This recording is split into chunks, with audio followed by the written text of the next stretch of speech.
वाढवण बंदर रद्द करण्याच्या मागणीसाठी मच्छीमार आता आक्रमक झालेले पाहायला मिळतात।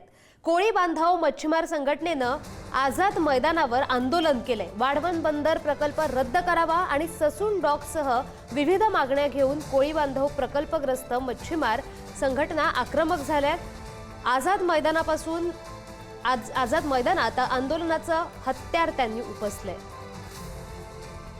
वाढवण बंदर प्रकल्प जो आहे त्या प्रकल्पाला आता विरोध होताना पाहायला मिळतोय आणि त्यासाठी आझाद मैदानामध्ये एल्गार मोर्चा पुकारलेला आज पाहायला मिळतोय। मोठ्या संख्येने जे मच्छीमार बांधव आहे, मच्छीमार वेगवेगळ्या संघटना ज्या आहेत त्या आक्रमक झालेल्या आहेत। महिला भगिनी असतील, पुरुष मंडळी सर्वच जण या आझाद मैदानामध्ये एकवटलेले आहेत आणि वाढवण बंदर जो प्रकल्प आहे तो रद्द करावा अशी त्यांची एकच मागणी आहे। त्याबरोबर कोस्टल रोड असेल, कोस्टल रोडमध्ये अनेक वेळा मँग्रोव्हची कत्तल होते आणि ती कत्तल थांबवावी अशी देखील मागणी घेऊन आलेली आहेत। आपण जर आजूबाजूला पाहिलं तर एकच जिद्द वाढवण बंदर रद्द अशी मागणी या मच्छीमार बांधवांची, कोळी बांधवांची असलेली पाहायला मिळते।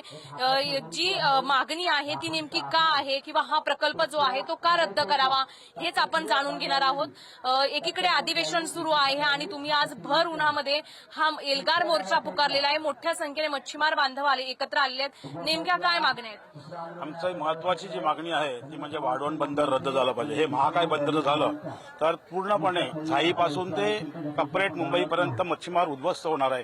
कारण 5,000 एकरचा ते भराव टाकणार आहेत, त्यामुळे मी मासेमारीच करू शकणार नाही। आणि त्याबरोबर ह्या वाढवण बंदरावर त्यांनी जे प्रकल्प दुसरे घेतलेत, बाजूलाच जिंदाल बंदर, मुरबी जिंदाल बंदर, त्यानंतर टेक्स्टाईल पार्क 1200 एकरमध्ये आणि चौथी मुंबई आणि समुद्रामध्ये विमानतळ, हे सर्व वाढवण बंदरामुळे सर्व प्रकल्प जर आले तर अजिबात आम्ही मासेमारी करू शकणार नाही, म्हणजे मासेमारीचं क्षेत्रच राहणार नाही। आणि म्हणून हे वाढवण बंदर आम्ही 30 वर्षापासून रोखून धरलेलं आहे। कॅमेरामॅन सतीशसह शिल्पा नरवडे, पुढारी न्यूज, मुंबई।